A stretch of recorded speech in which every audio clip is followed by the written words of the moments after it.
जय माता दी फ्रेंड्स। माँ आदि शक्ति की कृपा आप सब पर बनी रहे।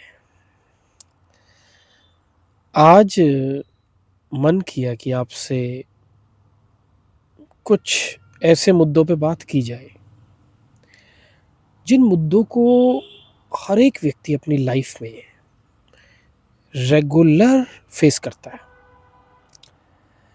ये मुद्दे हैं कुछ ऐसे पॉलिटिक्स, कनिंग पीपल से रिलेटेड।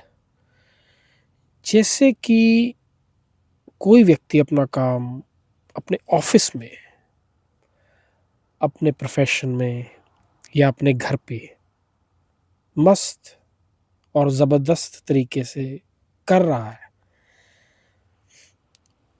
और उसे बाहरी प्रेशर झेलना पड़ रहा है। ये प्रेशर बिल्कुल ही जायज़ प्रेशर नहीं है, क्योंकि प्रेशर अगर जायज़ हो तो उससे इनकरेजमेंट मिलती है, उसको चैलेंज के साथ आगे प्रोसीड करने में, अपने काम में हेल्प मिलती है और फिर व्यक्ति के अपने जो स्किल्स हैं वो खिल के बाहर आते हैं। मैं जिस प्रेशर की बात कर रहा हूँ ये है अननेसेसरली प्रेशर। ये आपके घर पे पड़ोसियों के थ्रू, रिश्तेदारों के थ्रू क्रिएट किया जा सकता है, या आपके प्रोफेशनल लाइफ में अपने ऑपोजिट कंपटीटर्स के थ्रू क्रिएट किया जा सकता है, या फिर ये प्रेशर आपके बिजनेस में आपके कंपटीटर्स के थ्रू क्रिएट किया जाता है। कुछ तो प्रेशर ऐसा होता है कि जिसे आप अवॉइड ही नहीं कर सकते। आप अपने काम में मस्त हैं, व्यस्त हैं, पर आपको जानबूझकर इरिटेट करना या कोई चीज़ करना, ऐसी सिचुएशंस को टैकल करने के लिए आपको काउंसलिंग बहुत मिलती है समाज में। ये काउंसलिंग हो सकती है कि अपने कानों को उस तरफ से हटा लिया जाए, उसको ध्यान ना दिया जाए। पर कोई व्यक्ति अगर आपको बार बार आकर के अपनी तरफ ध्यान आकर्षित करके कुछ चीज़ों को करता है ताकि आपका ध्यान अपने काम से भंग हो या आपकी पीस को डिस्टर्ब किया जाए, तो उस केस में आपको क्या करना चाहिए और एक स्पिरिचुअल बीइंग उस चीज़ को कैसे टैकल करते हैं, आज उस पर बात करेंगे। फ्रेंड्स, जब भी आपके मेंटल पीस को डिस्टर्ब करने का कोई टारगेट लिए होता है तो उसका असर आपके माइंड और बॉडी और सोल पे आना निश्चित है। अगर वो प्रेशर आप एक लेवल तक झेल लेते हैं देन इट इज़ फाइन, पर अगर वो बढ़ता है और उसकी कॉन्टिन्यूटी बरकरार रहती है, परसिस्टेंस बरकरार रहती है, तो उसमें दिक्कत आ सकती है। असल में होता क्या है कि जब भी ऐसे प्रेशर क्रिएट किए जाते हैं, डायरेक्टली या इनडायरेक्टली, तो व्यक्ति विशेष या जो भी पर्सन है, चाहे मैं हूं, चाहे आप हो, चाहे कोई हो,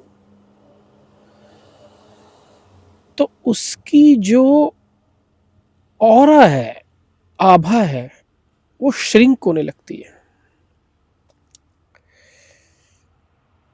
और अगर कोई उससे खुदा ना खास्ता वो अपना काम कर रहा है, कोई मेंटल इलनेस है या कुछ ऐसी बात है, तो वो उसको एक और नेगेटिव प्रॉब्लम एडिशन हो गई। एक तो वो बेचारा अपनी प्रॉब्लम में फंसा है, ऊपर बाहर से प्रेशर आ गया। सो सामने वाली जो थर्ड पार्टी है, ये जो आपके ओपोनेंट्स हैं, कंपिटिटर्स हैं, वो तो चाहते ही हैं कि ये बंदा अपना काम ना करे और हम अपने मिशन में जो कि इसको डिस्टर्ब करने का, उसे सक्सेस पाए। इसको टैकल करने का एक ही अनोखा और सबसे उत्तम रास्ता है, जो कि मैं हर समस्या का हल अपने हर वीडियो में बताता हूं, connecting to your inner self. देखिए दोस्तों, दो ही तरीके हैं।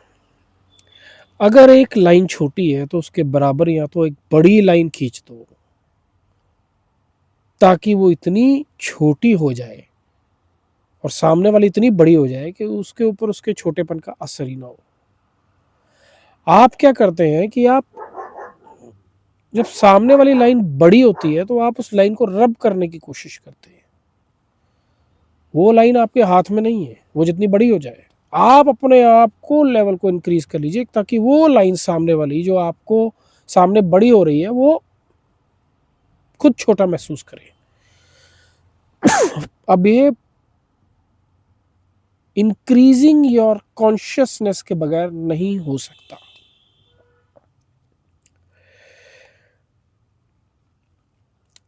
तो सीधा और सरल उपाय है कि मेडिटेटिव स्टेट में जाइए, अपने इनर सेल्फ से जुड़िए, अपने लिए समय निकालिए। सुबह जब आप कहीं पे भी अपने काम धंधे पे या कहीं पे जाते हैं तो कुछ समय पहले अपने साथ समय बिताइए। चाहे कोई टेक्निक हो, आजकल तो हमारे शास्त्रों में और सनातन धर्म में तो बहुत सी विधियां हैं, कई तरह के प्राणायाम हैं। जो जिस चीज का एक्सपर्टाइज हो उस उचित गुरु की शरण लीजिए, जो जिस फील्ड का हो,